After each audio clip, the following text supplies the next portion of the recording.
7:37, seguimos discutiendo acá en Combinación Clave, que es toda la gracia del programa. Seguimos conversando con Bernardo Fontaine, es economista de Reforma a la Reforma, está muy interesante, ojalá todos se sumen, y sabemos también que hay mucho desconocimiento respecto a lo que se está tratando en esta, que se llama reforma laboral, pero básicamente tiene un objetivo, que es mejorar la capacidad de negociación de los trabajadores en una empresa. Bernardo, usted recién apuntaba a uno de estos temas que a usted le llamaba la atención y que considera negativo dentro de la reforma, y uno de esos era la de la titularidad sindical. Y justo empezó en los comerciales y yo estaba comentando que en un mundo ideal, a lo mejor en empresas ideales, de acuerdo que podría haber varios grupos negociadores y eso no tendría que significar un problema. Pero hoy día, y es por eso que es parte de la ley, es parte de la reforma o lo que se propone, es que se utiliza esta figura múltiple, tanto de un sindicato presente como de las organizaciones negociadoras que se diferencian del sindicato porque se reúnen y se forman para negociar y después se disuelven, esa es un poco la diferencia, para restarle fuerza al sindicato. O sea, se ocupan como una palanca para ir manejando las fuerzas por parte de la persona que maneja la empresa. Pero es tan así. Yo no estoy tan convencido. Me imagino que el 100% no. Yo no estoy tan convencido de esos diagnósticos como conspirativos del mundo.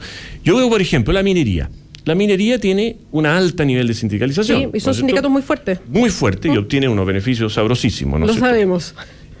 A veces demasiado incluso, ¿no es cierto? Tentadores, uno genera hasta envidia. Por otra parte, tú tienes la construcción. La construcción, por ejemplo, es un rubro bajísima sindicalización por razones obvias.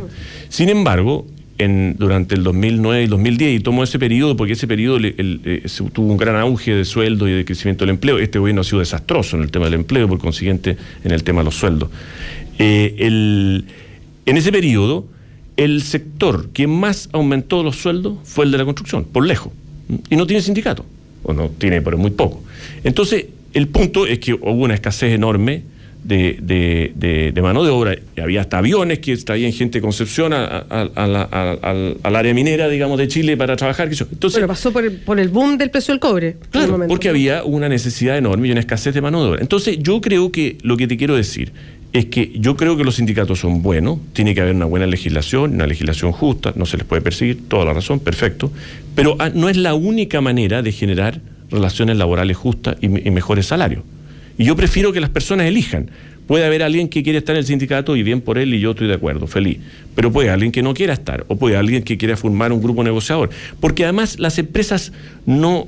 Yo veo que en esta ley hay como una visión como del siglo XIX, como de Dickens, así, donde tú tienes una empresa antigua donde hay miles de trabajadores que mueven... En Chile estamos como en el siglo XIX, las empresas... por favor, pero eso no es la vida real. Las más tecnologizadas o las más tecnificadas, las que van en la punta de la economía, de acuerdo, tienen una mirada bastante moderna, porque es la fórmula. Pero hay muchas otras empresas que no. Es que esto no es un problema de las empresas, esto es un problema que el mundo cambió. Hoy día tú no tienes una cantidad de trabajadores encerrados en un galpón que mueven todos, cada uno, una palanca todos los días, ¿no es cierto? Y que está todo lleno de vapor y de azufre. No es así. Hoy día... ¿De qué huele el vapor y el azufre? El resto, no sé. Hoy día tú tienes trabajos que son muy distintos. Hoy día tú tienes, por ejemplo, dentro de una empresa hay labores muy distintas, ¿no es cierto? O sea, piensa tú en un medio de comunicación, en una televisión. Los periodistas no tienen las mismas preocupaciones, necesidades que los que están a cargo de los tramoyistas, o que le están a cargo de los equipos o de mantención, ¿no es cierto? Entonces, en una empresa tú tienes que la gente de computación tiene otro tipo de necesidades que el resto. Entonces, puede haber muchos sindicatos, porque hay muchas necesidades. Y puede haber gente que no le gustan los sindicatos y que quiere defenderse por sí misma, porque considera que son mejores abogados ellos mismos. Y eso me parece que es legítimo. Eso es parte de confiar en las personas. Así como hay otro tema, que es una de las cosas buenas también que tiene la reforma laboral, que es este tema de la adaptabilidad laboral. ¿En qué consiste esto? En la posibilidad de que los trabajadores negocien con su empleador adaptar el horario. Al final se trata de trabajar las mismas 8 horas diarias, digamos, pero en vez de que fueran diarias, distribuirlas de distintas formas durante un mes o durante la semana. Pero ahí hay que tener poder, pero solo para acotar, yo sé que sigues en la idea, pero solo para acotar, pero ahí hay que tener una forma de negociación poderosa para que no se impongan horarios laborales del terror. Pero evidente. Lo digo, por ejemplo, por lo que pasa en el Transantiago. Evidente. Hoy día. Ahora, ¿cuál es el típico ejemplo, por ejemplo? El típico ejemplo son los trabajadores del comercio, los trabajadores de una tienda quieren trabajar más horas la semana antes de Navidad, porque ganan comisión y venden más. A la empresa también le conviene vender más. Los dos tienen ahí un campo común para ponerse de acuerdo, no antagónico como es la discusión de los sueldos. Y trabajar menos, porque obviamente tienen que, al final en el año no pueden trabajar más horas que antes, tienen que trabajar menos en enero, cuando hay menos gente en la tienda, ¿no es cierto? Eso la ley se los prohíbe. Entonces, ¿por qué nosotros no podemos confiar en que los trabajadores chilenos son adultos y son capaces de ponerse de acuerdo? El problema es que yo puedo confiar en ellos, pero es que entonces, yo pongo el otro ejemplo, el del Transantiago. Pero déjeme terminar. Entonces, el tema es que la reforma, una de las cosas buenas es que crea la posibilidad de, por ejemplo, adaptar los horarios de común acuerdo. Ahora, lo hace solamente en empresas altamente sindicalizadas, lo que reduce eso al 20% de los trabajadores.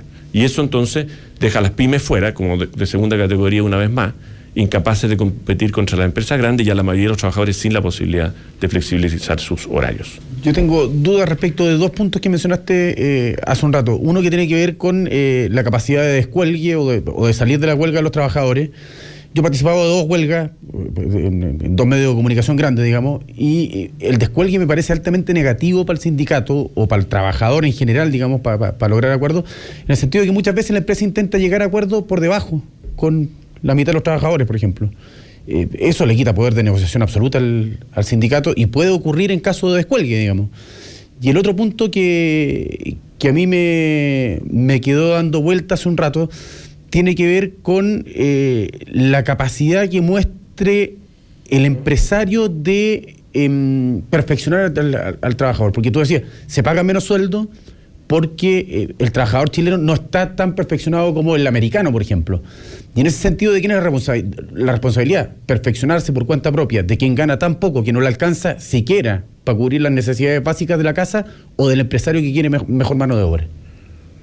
Pues son muy, muy buenos puntos. El primer punto del descuelgue, yo creo que la ley hoy día establece que no hay descuelgue por 15 o 30 días según el caso. Bueno, no sé, a lo mejor uno puede decir 15 días muy poco, pongámoslo los dos en 30 o pongámoslo en 40, no sé, eso es una cosa de que tienen que ver lo técnica. Pero lo que no es razonable es que no haya descuelgue nunca, porque te produce un desequilibrio nuevamente, esta vez entre los trabajadores que están en un sindicato y sus dirigentes. Los dirigentes deciden cuándo termina la huelga. Y puede que haya trabajadores que quieren terminar la huelga. Puede que la empresa haga una oferta legítima que a un grupo de trabajadores le parezca razonable. Es que para la empresa, en ese sentido, para la empresa es mucho más conveniente esperar los 30 días y negociar con la mitad del sindicato que llegar al acuerdo que exige el sindicato completo, digamos. Bueno, pero ahí va a depender, porque si la empresa ofrece muy poco, ¿qué hacen los trabajadores? Se mantienen en huelga. Entonces, ahí está, pues, justamente, ¿te fijas? Ahí está, pero los dos tienen salida, porque los conflictos tienen que tener salida, no pueden ser conflictos perpetuos. Tú no puedes tener una huelga que en teoría es infinita, porque eso te distancia las posiciones y nunca va a haber acuerdo, o va a demorar mucho más el acuerdo. Ahora, en el otro tema, yo creo que efectivamente las empresas chilenas tienen una responsabilidad de que han sido, no todas obviamente, pero muchas de ellas no han sido suficientemente preocupadas de capacitación. Ahora, hay que reconocer que primero hay un problema de educación que no depende de las empresas, ¿no es cierto? Depende del sistema educativo. Segundo, hay un problema de que la ley no ayuda al tema de la capacitación, o sea, no da los incentivos, ahí está el CENSE, pero el CENSE está lleno de problemas y hace entonces de que, por ejemplo, tú puedes, y esto es un caso real, digamos, si una empresa quiere contratar a una persona para capacitar, o sea, tiene que contratar a un profesor, digamos, no sé, por así decirlo, para capacitar a sus trabajadores, no tiene los mismos beneficios versus si lo hace a través del CENSE. Entonces resulta que cuando al revés, a lo mejor tener un capacitador interno sería mucho mejor para todas las empresas y para los trabajadores, ¿te fijas? Entonces hay miles de problemas ahí. Entonces yo creo que hay un problema con la legislación. Desgraciadamente, esta reforma, que a mi juicio tiene poco que ver con los derechos de los trabajadores, tiene más que ver con un pacto político con la CUT y el Partido Comunista, no logra enfrentar los problemas más importantes. Ya estamos casi cerrando la entrevista. A mí me gustaría saber ¿Cómo financian ustedes toda esta publicidad bien agresiva que han instalado como Reforma a la Reforma? Yo no sé si tan agresiva, es una publicidad informativa. Lo he escuchado harto en radios y muy frecuentemente. Tienen Gracias, vallas. pero no es tan frecuente. Tienen vallas se llaman, ¿no? Es que esta publicidad en la calle grande donde aparecen fotos de los senadores y se les pide directamente que vean porque pues, se pueden perder los empleos, en fin. Incluso hay un senador, entiendo que Ricardo Lagos Weber, que es senador por Valparaíso, como que rechazó, digamos, que apareciera la foto. En fin, no quiero entrar a esa polémica, pero quiero saber cómo se financian y si están los empresarios detrás de ustedes poniendo lucas para llevar adelante esto de la reforma a la reforma.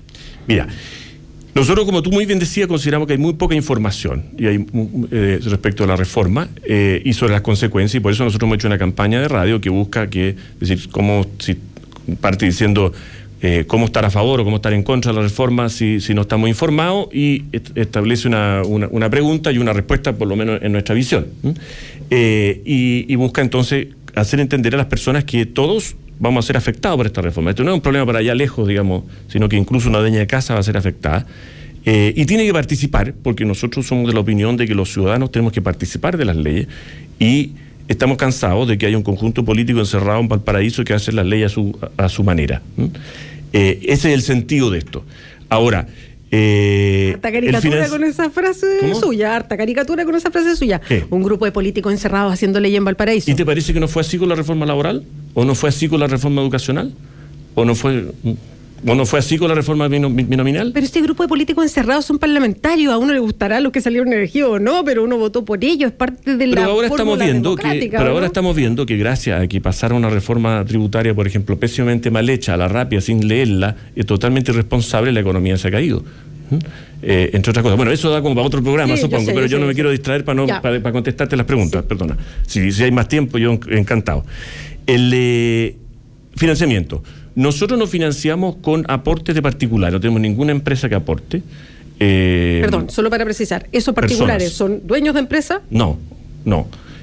Hay pymes, hay algunos que supongo pueden ser dueños, hay otros que no, hay otros que ni siquiera sabemos, porque tenemos una página web abierta y recibimos aportes que no tenemos cómo identificar.